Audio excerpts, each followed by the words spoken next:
Guess where I am? You may guess, I don't know. Um, in Nevada somewhere.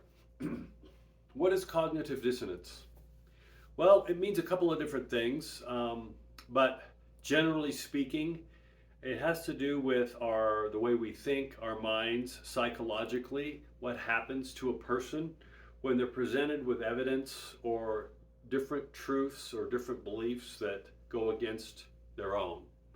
That's loose version, meaning we believe in something so strongly, and we see truth or reality so strongly. When something comes to present us that it's not what we truly believe it was, we flip out or we short circuit like robots. Does not compute. Now, people's reaction to things like this varies. So when something's presented to us that we believed all our lives and all of a sudden find out it's not true, critical thinkers, people of reason, people who do a lot of research, I consider myself in that category. We take it, we look, and we say, well, lead us down rabbit holes and find out what's going on. It took me a long time to get to where I'm at doing that. On the other end of the spectrum, some people just can't handle something like that when they have cognitive dissonance. There's been accounts of people taking themselves out, suicide, depression, having complete mental breakdowns, depending on what that situation is. And I mean, I can use cognitive dissonance as children, maybe. This might not be a good analogy, but we believe in Santa Claus. I remember believing in Santa Claus so strongly. And later in life, fifth or sixth grade, I think, and then friends of mine were saying, he's not true, and I couldn't believe it. It was just threw my world upside down. And when I realized Santa Claus wasn't real, it took me a while to get used to that. That's a form of cognitive dissonance. And I don't know if I explained it correctly, but I'm saying this because this word is coming out a lot now. And what it's going to do is affecting people on a current theme I've been talking about now for a long time. It's going to affect people. So let's go down onto the different levels we have going on in our world right now. From COVID, which we see the narrative of COVID, the narrative from the powers that be, the World Health Organization, the Fauci's of the world, the current government. It's unraveling. It's falling apart. I mean, people are getting, they're recommending to get more boosters.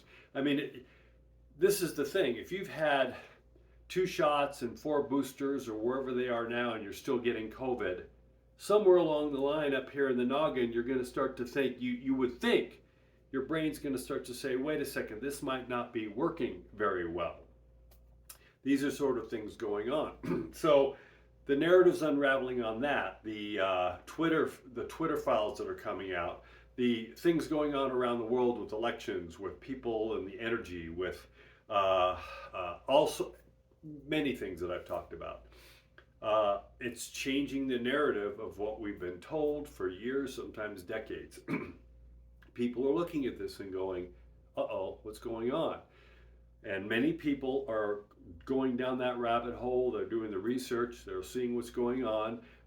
Other people, they're oblivious out in their lives still. They're going to be out in their lives oblivious, picking out the backsplash for their kitchen counters or whatever they're doing until it hits them smack on side the head.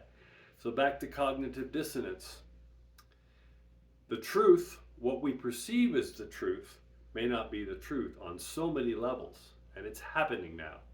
And I see this over and over. I keep repeating myself in these videos because I'm trying to help and say, prepare and be grounded, because much of what we think we believe is going to turn out to be completely false. And how you react to that when that time comes is how you prep for it.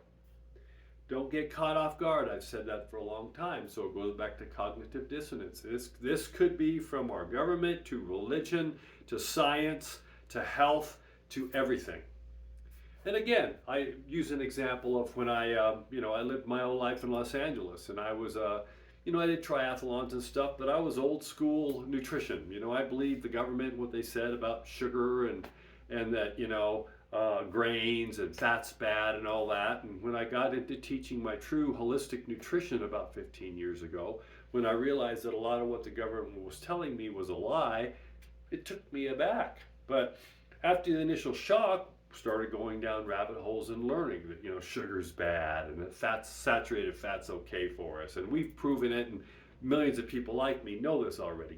The keto and paleo and all these sort of things, it's mainstream now. It wasn't back then. So these are all things that we learn if we keep an open mind, no matter how much we throw ourselves into some sort of a society or group that we're in. Keep an open mind and prepare for things that may come and go against that narrative that we've known our whole lives. Because how you react to what's coming and what's coming out now is going to ultimately be where your health and your mental state's going to be. So I don't want to scare anybody, but I'm just here to help prepare. The same thing I've been saying for years now. The timeline, never quite know when things are happening, but a lot is happening now because we can see it. So I will keep repeating myself in certain ways, but I'm also pointing out things as I talk. So cognitive dissonance is the word of the day today. Look it up, learn about it, keep an open mind. As I say, stand on the moon and look down, the 40,000 foot view, see the big picture of what's going on. All right? It'll help you.